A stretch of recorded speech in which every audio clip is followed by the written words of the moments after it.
Muy buenas noches, soy Luis Espinosa Godet, profesor de la Universidad San Francisco de Quito, y tenemos el privilegio de estar esta noche con don Antonio Escotado Espinosa, Escota Antonio, que nos ha recibido en su casa para hacer una entrevista y hacer algunas preguntas que yo creo que hace mucho tiempo que deberían haber sido hechas o que merece la pena haber sido hechas.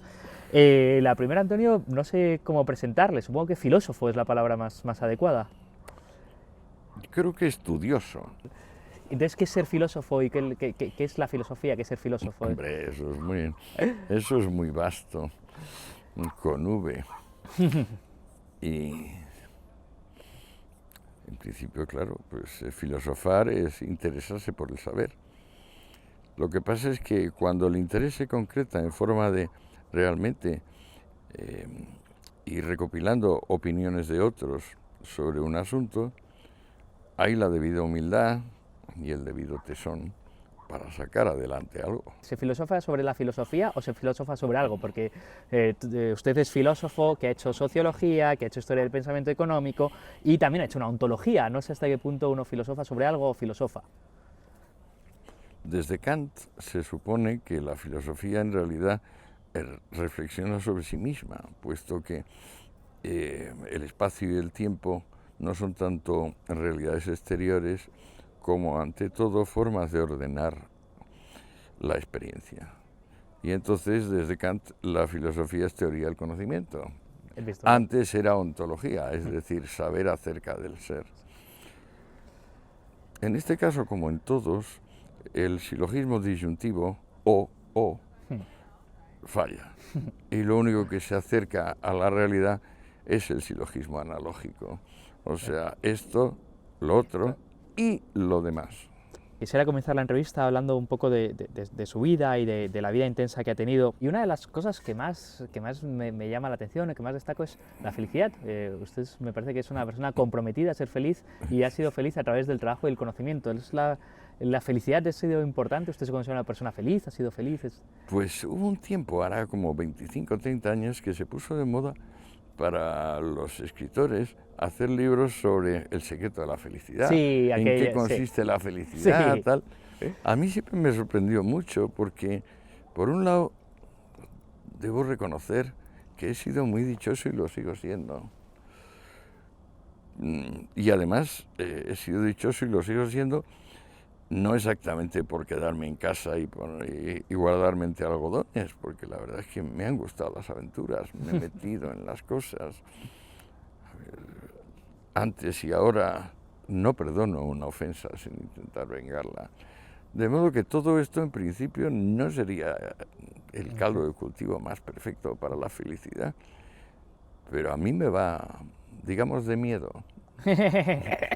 El miedo creo que es un tema bastante interesante porque miedos infundados o el ser valiente frente al miedo es una parte, una constante en su vida, casi como un romano, ¿no? con una visión de la vida, enfrentar los problemas de un aristo romano. Bueno, es que el miedo muchas veces, queriendo huir del dolor, de la anticipación del dolor, nos lleva a tener dolor y medio o dos dolores.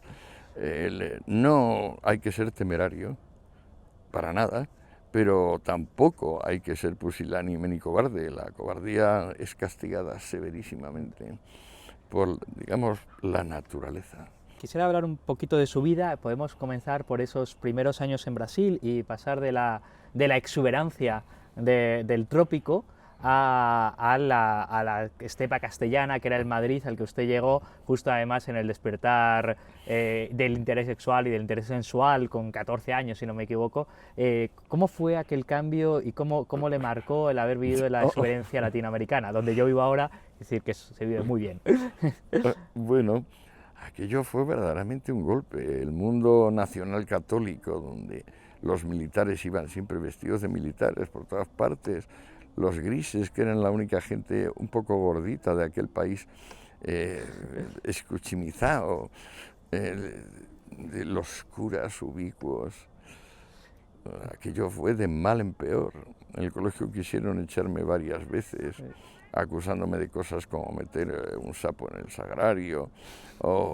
Que eran ciertas o no eran ciertas. Yo creo que tantos años después uno puede ya... Yo creo que el padre San Martín, que es el que insistía en esto, manejó una hipótesis sin pruebas. El- pero llegué a enfadarme de tal manera que de milagro no maté a algún mando en el ejército cuando tuve un arma en las manos. Si llego a hacerlo, pues claro, no estaríamos haciendo la entrevista y se hubiera acabado mi vida al amanecer del día siguiente. Pero llegaron a indignarme tanto que la mera idea de que me dieran órdenes sin parar de la mañana a la noche, firmes, descansen, todo esto, mi coronel, mi capitán, mi sargento, tal, es que hicieron de mí un anarquista salvaje. Y gracias a Dios la cosa se frenó un poco, porque si no el camino para eso es, como alguna vez he comentado, pues las embajadas de Libia y de Irak que estaban abiertas en Madrid y donde se ofrecía mucho dinero con tal de que te metieras a trabajar para la revolución palestina. Porque usted llegó a tener contactos con aquellas embajadas, con Carlos y todo aquel movimiento de los 70. ¿Era una tentación o fue una tentación? Todos los rojos llegamos a tener de alguna manera relación con esa ciénaga de Arafat y la revolución palestina. Yo no he llegado a conocer a Carlos, por ejemplo, pero menudo personaje, sí. Pero es curioso porque ahora una de las características de de Antonio Escotado y de su obra ha sido el rechazo a la violencia. Sin embargo, el Antonio de joven sí que vivió la violencia como una opción. ¿Qué le diría al Antonio de ahora al Antonio de entonces y cómo ve la violencia ahora? Yo no soy antiviolencia por definición, o sea, no creo, la verdad es que creo no es es un verbo que me desagrada, pero la violencia es indeseable porque lo deseable sustancialmente es la paz. Y el que no practique la paz es un miserable. Lo que pasa es que ante la irrupción, ante la violencia de otro, ciertamente uno tiene derecho a defenderse y no solo uno, tiene derecho a ejercer la legítima defensa de otro, como bien aclara el Código Penal de todos los países del mundo. O sea, la violencia finalmente solo puede combatirse con la violencia. Y el inicio de la violencia, como puede ser el terrorismo para atraer un orden nuevo, el inicio de la violencia como podía ser Carlos o como podía ser Arafat para traer un orden nuevo, o esa idea de la utopía traída, la era está pariendo, que dice el poeta. Ahí está, pero son defensas que en realidad lo que hacen es abrir un nuevo frente de ataque, o sea, son defensas imaginarias, son canalladas, por decirlo con un término más sencillo. Recuerdo de la emboscadura, el libro de Junger, donde dice que cuando quisieron los nazis hacer cierto censo en Berlín, se presentaron en casa un señor que simplemente no estaba dispuesto y en el rellano de su casa mató a 3. Luego subieron más y le mataron a él. Pero comenta Junger, si hubiese habido simplemente 10 ciudadanos como aquel, no habríamos padecido el Tercer Reich. Interesante, interesante. Volviendo a la llegada a Madrid desde Brasil, fue dura para usted, pero todavía más para su padre, que fue de aquella falange que nació. Voy a utilizar la palabra intelectual, me parece que ya hablaremos sobre lo desafortunada que es, pero vivió aquella decepción aquella derrota en la victoria de cierto bando vencedor, o se supone que vencedor de la incivil guerra. No sé cómo fue cómo entiende ahora la desazón de su padre tantos años después cuando llegó a aquella España, aquel Madrid. Papá fue de todo. Hizo la carrera de Derecho, digamos, si tomaba 5 años, probablemente a él le tomó 7 por los suspensos. Toreaba en las capeas de pueblo. Era capaz de hablar versificando durante largo rato, 1 hora o 2 horas. Tenía un encanto, una gracia humana, como decía él, extraordinario. Era un hombre que no tenía un agujero en el bolsillo, era la generosidad misma. Era muy colérico también. No tenía buen vino, pero afortunadamente bebía poco. Para papá, volver del Brasil fue, pues eso, como para mí, solo que yo no tenía que escribir un artículo todos los días y papá sí. Y esto le amargó, empezó a hacer refritos, fue desesperante y aunque había sido tan importante en la gestación de digamos, de la Falange, le siguieron ofreciendo grandes puestos, por ejemplo, yo qué sé, director del Instituto de España en París o en Roma, el primer director de televisión española fue papá, pero luego no iba, es decir, es increíble, o sea, entró en depre y lo que quería es morirse, y afortunadamente el hombre consiguió morirse en poco rato. Pero entró en depre 5 o 6 años le duró de mal rollo y luego vino una úlcera y como tenemos ese problema de hemofilia en la familia, pues claro, no se cierran las heridas. ¿Sí? Y entonces le suturaron la úlcera, se le volvió a abrir, volvieron a intervenir, volvieron a cerrarla y ya el hombre no pudo aguantar. Pero fue la excepción de volver... Y murió de un infarto, claro, que es lo que pasa en este caso, intubado el pobrecillo. Una decepción tremenda volver a esta España, de aquella España. Y, claro. y de los amigos... Bueno, es que yo nací cuando mis padres llevaban 10 años casados y creían que no iban a tener hijos, de modo que a mí me dieron un trato de favor en términos máximos. Yo les recuerdo como una masa de amor incontenible que desde entonces me obliga, claro, me obliga a estar a la altura del amor que me dieron mis padres. Qué bonito la obligación, ¿no? La obligación de la herencia recibida, del amor recibido, de la cultura recibida, que exige una obligación que no solo por el amor, también por la cultura, es algo que hemos hablado, uno recibe una cultura, recibe un legado que obliga, bueno, nobleza obliga, que dice el... Es que mamá era digamos, la pensadora de la casa, aunque luego en aquellos tiempos las mujeres no iban a ninguna parte, la que más leía, la que más reflexionaba, a quien me parezco yo, esa mamá. De papá solo saqué el mal genio. Sí. Vaya aquello. Vamos, los prontos de mal genio, los brotes de ira. Y de aquella España, de aquello que ha quedado, de aquella Falange que decepcionada con la victoria, de aquella España a la que usted volvió, ¿qué ha quedado y qué sería rescatable? Pero si era gente inteligentísima, estos son tonterías, hay que contextualizar todo, Luis, y resulta que en aquella España, pues bueno, que un hombre como Foxá, un hombre como Ridruejo, un hombre como Sánchez Mazas, pues claro, es que no tenían igual, o Rosales, no tenían ni remoto paralelo, todos ellos fueron socialistas.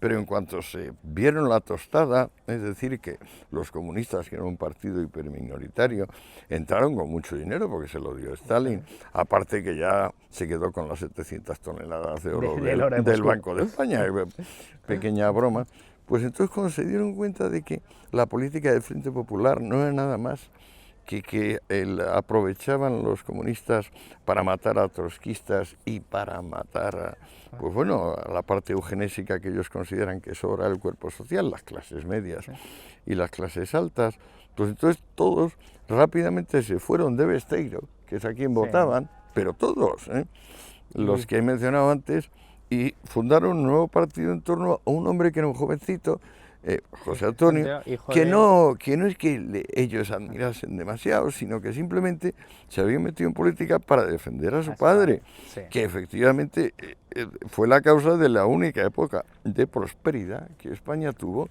en varios siglos. La dictadura de Primo de Rivera, que además bien hay que llamarla dicta blanda, porque en realidad fusilar prácticamente no fusiló a nadie. Con aquel desastre de Anuán y de África, pero el resto fue más o menos... pero antes de entrar... Además no solo es eso, gracias al dinero que acumuló Primo de Rivera fue posible la victoria posterior y la pacificación de todo el norte de África, cuidado con eso. O sea, justamente después hubo el desembarco aquel, me parece que de Alucemas o algo así, y se acabó cualquier tipo de problema. Quisiera comentar, también siguiendo su trayectoria, luego una vez aquí decidió, pasada la mili, época que mejor no hablar mucho más porque fue dura. Claro, acabé en un batallón de castigo, eso no, en vez de salir de bonito, de alférez ahí cobrando 3 meses, batallón de castigo 10, va, qué desastre. Se puso a estudiar Derecho y Filosofía. ¿Qué estudió primero y por qué eligió esas dos? A la vez. ¿Y por qué eligió esas dos carreras y cómo fue? Papá me dijo que debía hacer Derecho porque tenía más salidas. Tenía razón por las oposiciones y luego acabé saliendo adelante por oposiciones. Lo que pasa es que como era tan rojo, hacer la oposición natural para, digamos, mis capacidades, que yo siempre me ha sido fácil las lenguas, soy políglota, y también para la cultura general, que desde muy pequeño he sido muy curioso, De modo que la oposición que me iba era diplomático. Pero esos eran unos niños pitongos de la mierda y no estaba yo dispuesto a nada parecido. De modo que empecé a hacer unas oposiciones al Tribunal de Cuentas. La cosa es una cosa kafkiana. Qué curioso, Kafkiana, 100 temas de contabilidad pública y privada. Aprendí contabilidad por un tubo. Y luego, increíble, mi tío, que era el ministro de Hacienda entonces, Espinosa, acabó con las oposiciones del Tribunal de Cuentas, ya para mayor desesperación, cuando llevaba un año estudiando. Y mi madre le dijo, pero Juan José, ¿qué haces? Toñito, que ¿Qué haces, tal? Entonces dijo, ay, pues mira que ahora está creándose un nuevo organismo, el Instituto del Crédito Oficial, y han salido unas oposiciones al cuerpo técnico, son difíciles y tal, pero bueno, que se presente y tal. Y ahí, lo que pasa es que fue muy curioso porque prácticamente entré de bedel, realmente de bedel, y estuve de bedel cobrando como bedel 6 meses.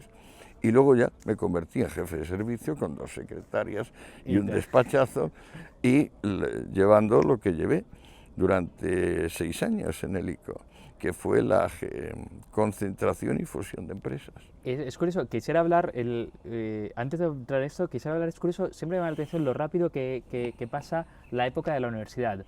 ¿Qué aprendió de la universidad de aquel entonces?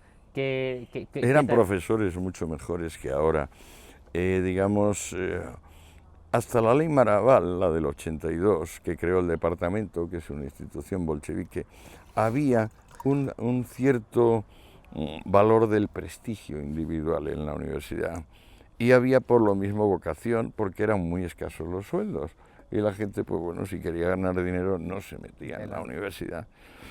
Luego, pues se han equilibrado un poco los sueldos, se ha hecho un poco más atractivo el sueldo de profesor, tanto en instituto como en universidad. Ha entrado toda una serie de gente no vocacional y sobre todo a través del departamento y la nueva mentalidad, lo que es el prestigio, lo que es la devoción, el estudio, el mérito, pues se ha ido al garete. Eso es, la ley Maraval, la idea del departamento es una idea por la cual en el departamento se decide en común ciertos asuntos de la universidad en el cual vota hasta el personal administrativo del departamento. No solo tiene eso, voz, pero no tiene los alumnos. Pues... No solo eso, el hecho de que tenga reuniones periódicas y en la mayor parte de las ocasiones no haya nada que hablar ni que solucionar, significa que los 5, 6, 10, 20 que no son capaces de concitar la atención de otros en un periódico, en un libro, en medio, pues aprovechan esas reuniones para lanzar monólogos y excursos interminables, obligando a los demás a soportarlo o a no ir a la reunión. Entonces, todo departamento de todas las universidades españolas, dominado por este tipo de personal, ha acabado teniendo una importante cantidad de absentistas. Estos absentistas, a su vez, son odiados, preteridos, zancadilleados por los que se quedan. En el departamento no solo es que vota la señora de limpieza, el representante de alumnos, el representante de los administrativos de la propia universidad, que ya son 3 votos. Si se calcula el absentismo, ya entonces se convierten en 30. Es que el departamento está ahí para decir que o me cortejas o te vas a la mierda. Y entonces, claro, a algunos no les cortejamos y nos pasa lo que pasa. Porque usted lo dice con experiencia, porque no sé cuántos años ejercía como profesor de universidad, porque volviendo atrás, cuando empezaba en el ICO, ya trabajaba como profesor de universidad. Claro, yo era profe de Derecho. No, a mí me jubilaron cuando yo me retiré. Obligado, tenía 42 años reconocidos de servicios. 42 años. Y el primer cargo que tuve fue ayudante de clases prácticas en filosofía del derecho y ayudante de fundamentos de filosofía en políticas. Simultáneo, simultáneo al ICO y simultáneo a una vida nocturna intensa. Yo hacía una vida loca, yo no dormía. O sea, yo llegaba y llegaba de la oficina a las 3 y me ponía a dormir y me despertaba a las 10 o las 11 y entonces ya empalmaba, estudiaba toda la noche y me iba a trabajar. Estaba Hegel, si no me equivoco.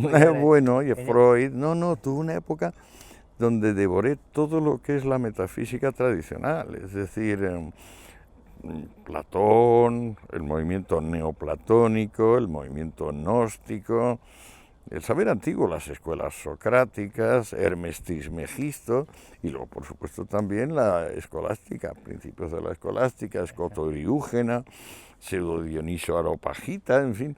Todo Antes de esto... entrar en esto acabó pasando factura porque acabó terminando en un episodio bastante dramático. ¿Cuál? No tuvo un ataque. Tuvo un ataque epiléptico, pero fue porque estaba intentando retener demasiadas palabras diarias de alemán. O sea, quería hacerme un aprendizaje del alemán en demasiado poco tiempo. Bueno, y también es mucho decir. Yo solo sé que tuve un ataque no muy espectacular, pero me desperté con las secretarias y el abogado del Estado ahí diciendo, ¿qué le pasa? ¿Qué le pasa?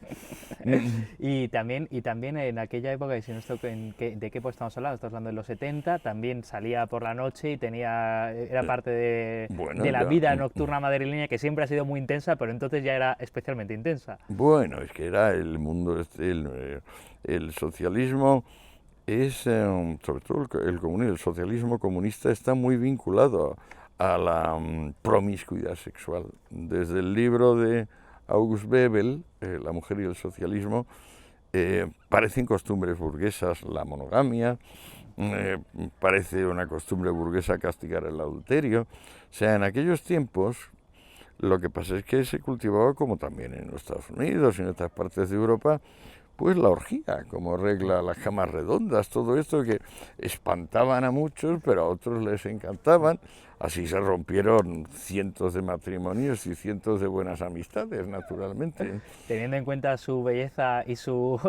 Yo tenía que acostarme con unas feungas horrendas. O sea, era obligación. Pero por política, chicos, o sea, qué espanto. En cambio, mi mujer, que era un megabombonazo, era la más guapa de todas, pues también tragando lo mismo que yo, pues por política, porque era la revolución sexual. ¿A qué edad se casó? Porque se casó Yo me casé a los 24 cuando terminé la carrera, en el 64. Con una mujer preciosa, eso es. Maravillosa. Había una actriz entonces muy famosa llamada Ornella Muti, que era la única comparable en sex appeal con Brigitte Bardot, y Cristina era una... bueno, por cierto, que Cristina nunca participó en estas cosas de las orgías, o sea, qué tontería acabo de decir, solo yo. Eso es completamente. Sí. Pero hablando todo eso. Vamos, tontería, mentira. Mentira, que es peor.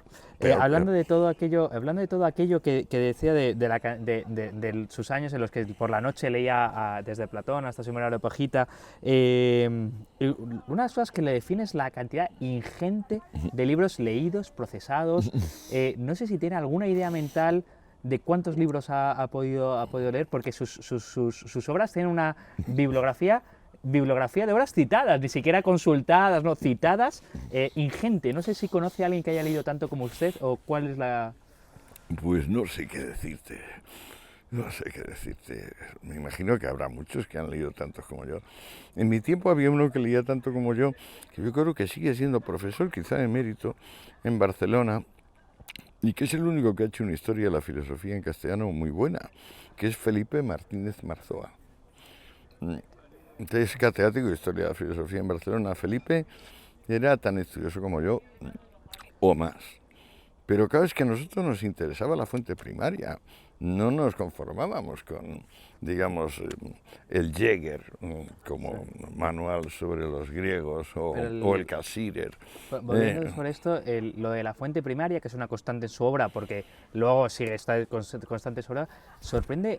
Le he oído alguna crítica a profesores de universidad que no van a la fuente primaria y siguen citando porque usted lleva 42 años de labor de docente universitario y sin embargo no habla no habla con mucho cariño de la universidad ni de lo que... A mí me han pasado, yo he tenido ayudantes que para cumplir lo de el sexenio de investigación tienen que hacer un artículo que no quieren hacer, pero que lo hacen para ver si consiguen que se incluya y le den el sexenio. Y entonces, como les da pereza, por ejemplo, leer a Weber o a Cassirer o a Rode, pues entonces preguntarme a mí, oye, ¿me orientas? ¿Me dices en qué página está eso? Porque seguro que tú lo sabes, porque tienes los libros anotados y tal.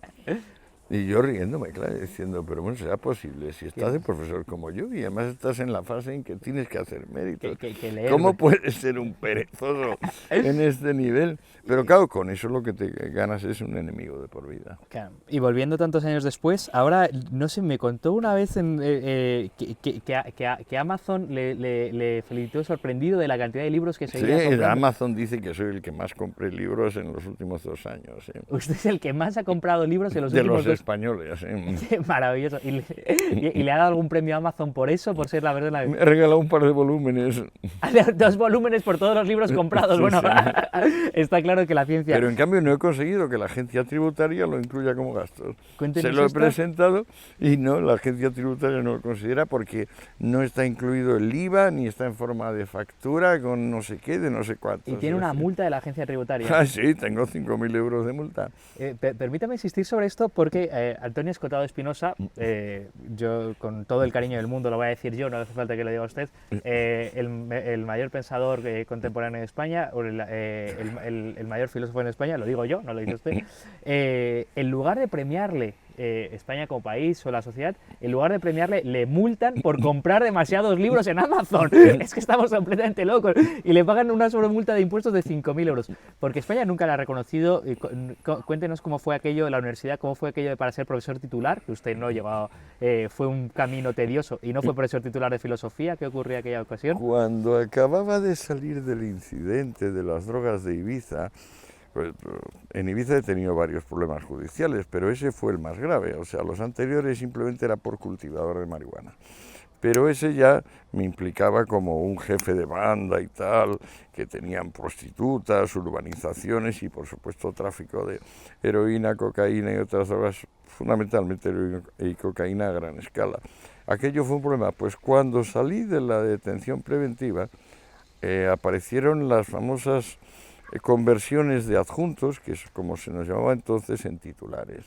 Nos presentamos unos 7.000. Y yo ya tenía pues mucho currículo, porque muchos artículos, 4 libros publicados. Fui el único suspendido. El único de 7.000. Sí. Y además 7 miembros del tribunal me pusieron cada uno un 0. El tribunal presidido por Emilio Lledó, con el secretario Javier Muguerza. Y bueno, aquello fue un disgusto, recurrí y por no tomarse el trabajo de hacer un informe razonado para expulsarme, dijeron, no, pues lo hemos reconsiderado y le damos un 5.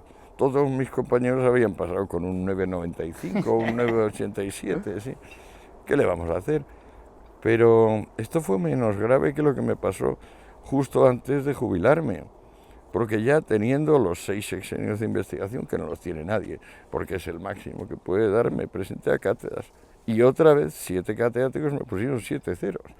Pero no en el ejercicio de memoria de cátedra, donde podían ser discrecionales, sino en el ejercicio de currículo, donde es objetivo, todo es totalmente objetivo. Para empezar, los sexenios de investigación reconocidos por el propio ministerio, que era... Ninguno de los miembros del tribunal que me juzgó tenía más de 2 sexenios. Usted tenía 6 Los y a 6, pesar sí. le suspendieron por currículum. Sí, Tenía... me suspendieron por currículum. Lo cual quiere decir Pero que... yo ya lo sabía y me había preparado para eso. Era mi gran partida de ajedrez. Yo sabía que si me suspendían en el segundo no podría recurrir, pero si me suspendían en el primero podría recurrir y ganar.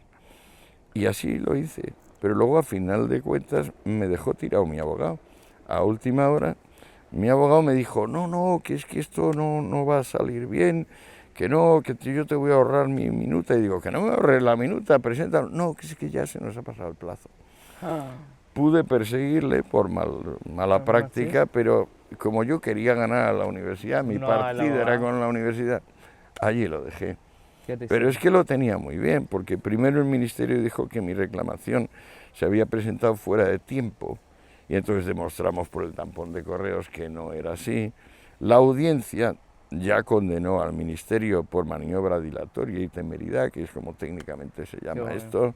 Y entonces se atrevió a recurrir al Supremo. Cuando llegó al Supremo, el Supremo le metió 10.000 euros de multa, que voló a mi bolsillo. Y entonces mejor no podía estar aspectado el pleito, porque ya había ganado en 2 instancias y era obvio el deseo del ministerio de echar la pelota a otro tejado.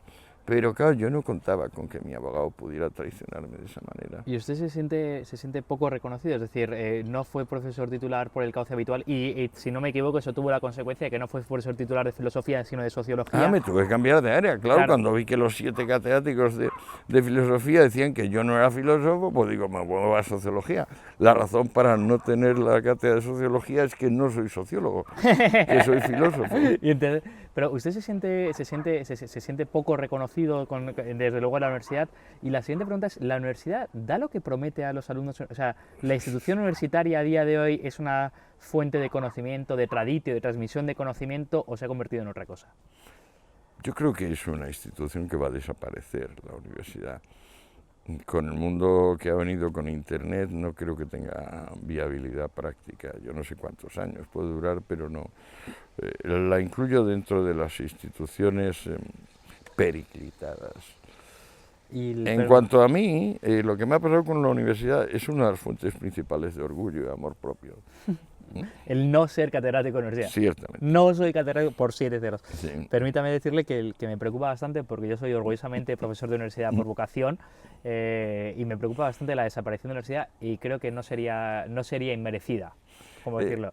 Claro, pero sí que lo que yo he querido es hacer méritos, y cuando luego el mérito se rechaza en y por sí, porque ya aquello se ha corrompido de tal manera que las personas que están, es un grupete que está harto de estudiar ya de cuando estudiaba, o sea, y que ahora que ya tienes el asunto, tienes el diploma, mucho menos, porque esto es una estafa gigantesca a los alumnos y a los padres de los alumnos, que son los que pagan la matrícula. Bien. Permítame decirle que hay una frase que usted le he oído a usted y yo se la transmito a mis alumnos porque es una de las frases que más me ha impactado, y es: el amor al conocimiento es una infinita fuente de felicidad.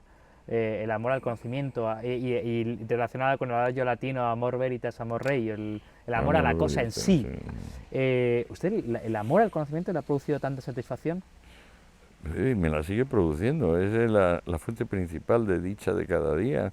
Cuando ahora enchufo el ordenador y ahí tengo todo el mundo a mi disposición, es simplemente cuestión de paciencia por mi lado y de curiosidad, y la curiosidad, por fortuna, no se me ha agotado, la paciencia tampoco, y cada día descubro muchísimas cosas de las que no tenía ni idea, y la alegría del hallazgo es posiblemente, bueno, yo la veo superior a la alegría del orgasmo. Adiós. Aquí, volviendo sobre eso, es una cosa curiosa porque interesante porque usted investiga con humildad y no para confirmar lo sabido. Usted ha descubierto muchas cosas porque investiga no para confirmar sus propios prejuicios, sino para descubrir nuevos prejuicios, lo cual he de decirle que muchos de los que hacemos investigación no es exactamente así. Es decir, muchas veces llevamos buscando... ¿Siempre ha sido así? ¿Siempre ha investigado con tanta amor por el descubrimiento o ha sido...? Siempre. Siempre. Sí, una de las cosas de la que me acusaban mis colegas, mis camaradas comunistas, era de esteticismo, es decir, de ser un veleta, que leer esto o leer lo otro me cambiaba de idea. ¿Y cómo no vas a cambiar de idea? ¿Cómo vas a cambiar de idea? Y luego, claro, me doy cuenta de estos pobres presas de la idea fija, una modalidad de cretinos muy avanzada. ¿Sí? ¿Y usted considera que ha cambiado tanto de idea? Porque es curioso, cuando se repasa sus 6 años de hace 30, 40 años, y usted era considerado el más rojo de entre los rojos, el adalid del rojerío, el anarca. Y ahora es considerado como un peligroso ultraliberal por muchos. Sin embargo, uno lee los textos y hay frases que se repiten exactamente 40 años después. No, sí, que es increíble. Lo que me pasa es que me olvido. O sea, a mí me ha pasado que me olvido de que ya hace 40 años sabía lo que sé ahora. Cierto que ahora lo sé con muchas más ramificaciones documentales y lo puedo argumentar con más matiz, pero por supuesto, o sea, no he descubierto en el fondo nada. Yo lo único que tengo como intuición básica, que es la vitalidad de la naturaleza y la esencialidad de la libertad para la vida humana, esto ya lo sabía hace 50 años. Pero ahora lo dice con mucha más profundidad o mucha más ensayo. Ahora ya está matizado. Vamos a 3 o 4 preguntas. de su biografía casi todo lo que usted ha escrito es ensayo. Quiero hablar de las otras artes de la vida, ¿no? Quiero decir, usted casi todo lo que ha escrito es ensayo. Pensamiento, sí. Pensamiento, pero aparece poco... O sea, no ficción, la palabra sería no ficción. Y sin embargo, le quería preguntar hasta qué punto usted utiliza la novela o la ficción como fuente de conocimiento, hasta qué punto le permite comprender mejor la realidad a través de la ficción. Es que, claro, por ejemplo, se puede considerar que Rusia, que es un cero a la izquierda en muchas cosas, es la madre y el padre de la novela. Es que con Guerra y Paz se entiende muy bien la Rusia. Bueno, Guerra y Paz y muchísimo más. Sí. Y es que en realidad es extraordinaria la producción novelesca rusa, es extraordinaria. Como también se puede decir de su poesía, es extraordinaria, muy variada, muy profunda, toda ella interesantísima. Hablando de la poesía, que a mí es un tema que me ha interesado siempre mucho, ¿qué relación tiene la poesía y la filosofía en cuanto al trabajo del concepto y del término? La poesía fía más del toque musical, del ritmo, la prosodia, la cadencia, digamos, y la metafísica se dedica a lo mismo, es decir, a purificar completamente la intuición de cualquier elemento sobrante, a dejarla límpida y única, pero con un espíritu prosaico, o sea, sin ánimo bombástico. Otra pregunta, pero en realidad el arte que usted más ha cultivado ha sido la música, la guitarra, el canto, hasta qué punto le ha llenado, qué ha hecho ¿y alguna vez ha pensado dedicarse a eso? Pensé dedicarme a resucitar, a revivir a Jimi Hendrix, pero evidentemente no tenía la capacidad, me di cuenta a tiempo. Luego me encontré en las bandas que fui haciendo con el mismo problema que me encontré en la universidad, es decir, personas que están ahí pero que en realidad no tienen vocación por eso, de modo que podían haberme enseñado lo que a mí más me ha faltado siempre, que es una continuidad en el tempo, o sea que de repente al octavo o al tercer compás me adelanto, me retraso, eso con un simpático bajo, un simpático batería, me hubiera quitado el problema, pero nunca quisieron hacerlo porque me veían, digamos, demasiado virtuoso con el instrumento y también demasiado original con los proyectos y no formaba parte de su grupo, es decir, de alguna manera era un outsider.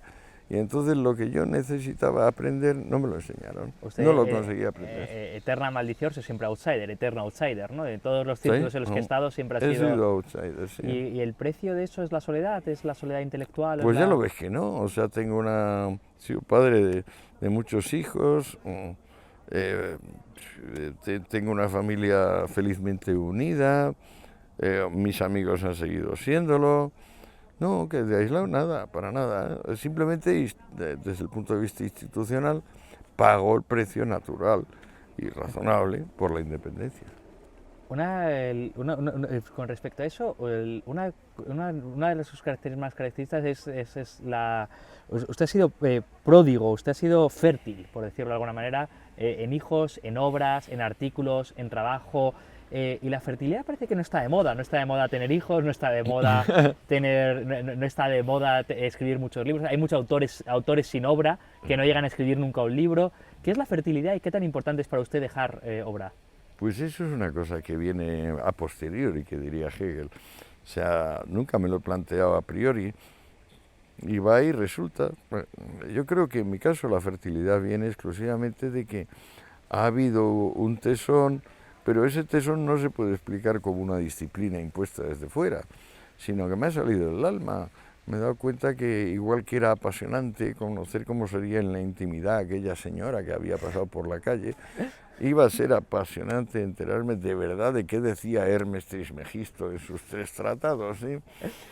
Pero es con eso porque es pasión, y lo que yo terminaría otra vez con respecto a la felicidad, volviendo al inicio de la parte, es pasión por la vida. Usted ama la fertilidad, es amor a la vida, amor a la creación, a la vida, a que haya cosas, ¿no?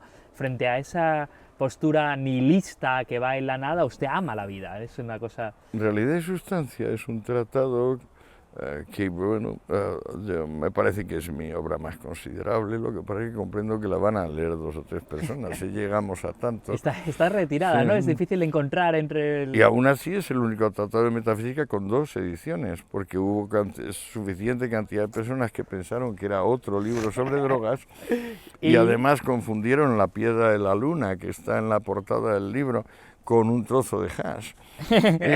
Y eso hizo que vendieran 2.500 ejemplares de la primera edición de Taurus.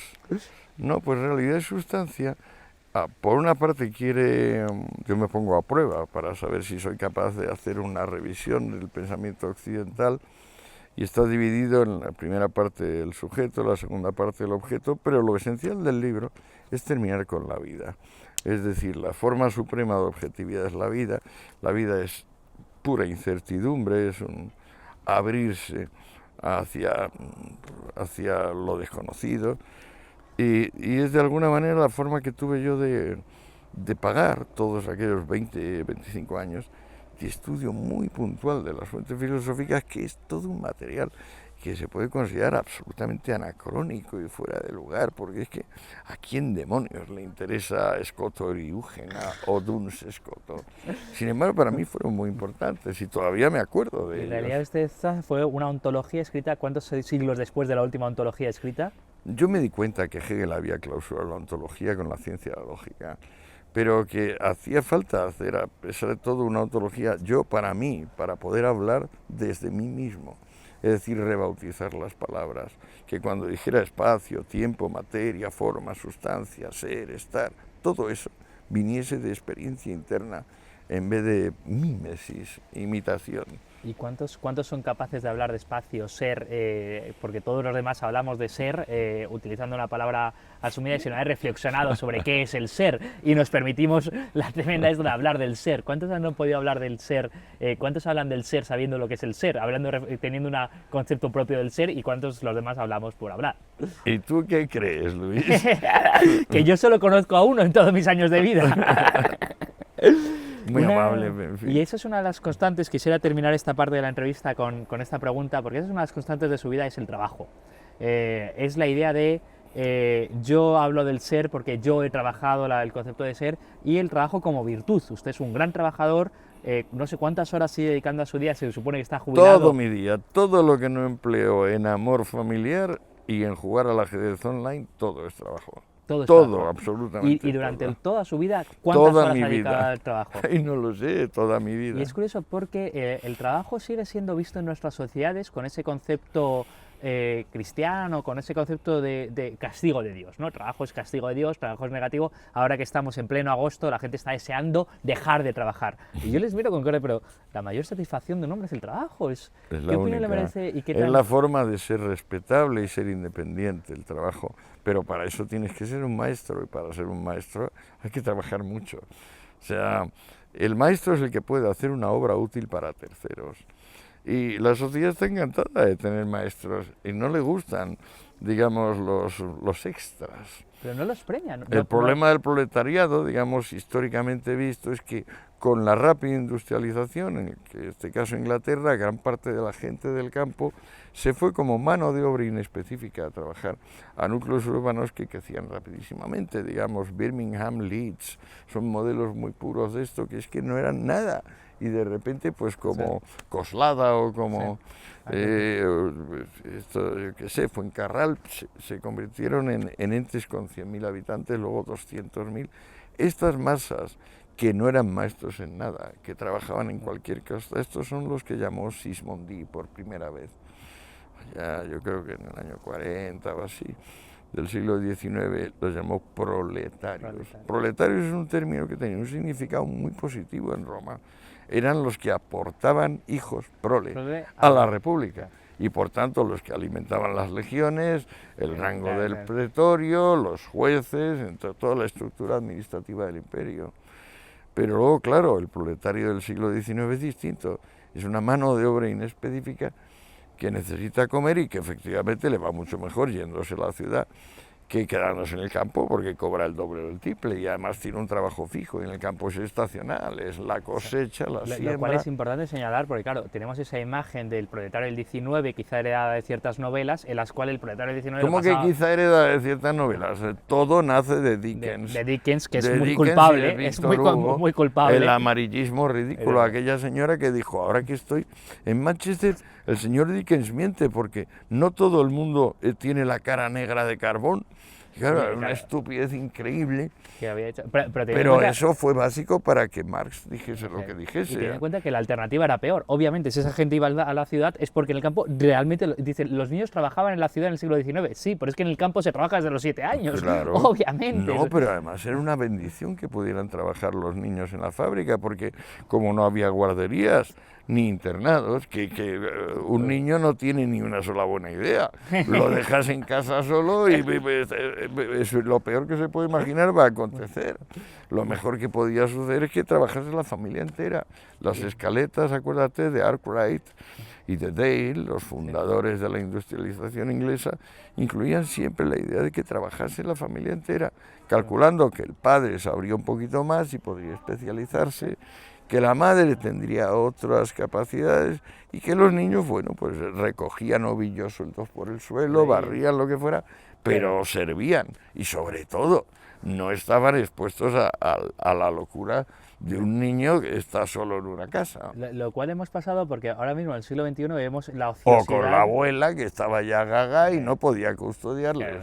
En el siglo XXI volvemos a la ociosidad, pero hasta los 25 o 30 años, ¿no? Ahora se da por asumido que uno es niño, vive en un estado de infantilidad hasta los 25 o 30 años sin necesidad de presentar o de trabajar o de hacer nada, ¿no? Cuanto más retrases la época de trabajar, mejor parece eso. La sociedad actual no tiene nada que ver con la del 19, o sea, en ese sentido es el día y la noche, nada que ver. Nosotros hemos creado toda una generación de niños de papá, yo creo que básicamente por influencia de las madres, que claro, de alguna manera cada uno de sus hijos es Jesucito de mi vida y merece un trato especial. Y entonces, pues bueno, hemos creado una generación de personas indolentes, personas que no saben qué hacer. Son palabras de mi hijo Antonio, el único que pertenece a esta generación. Antonio me dijo, papá, la verdad es que qué generación de desgraciados, pasotas, estúpidos, ingratos somos. ¿Cuánto lo lamento? Y digo, hijo mío, qué profundidad de juicio demuestras. Hija propia de su padre, yo creo. Bueno, yo creo que con esta podemos terminar más o menos la primera parte de la entrevista dedicada un poco a lo que ha sido la vida. Ya profundizaremos en lo que ha sido la obra filosófica y luego en los enemigos, si le parece. Gracias, bueno. Antonio.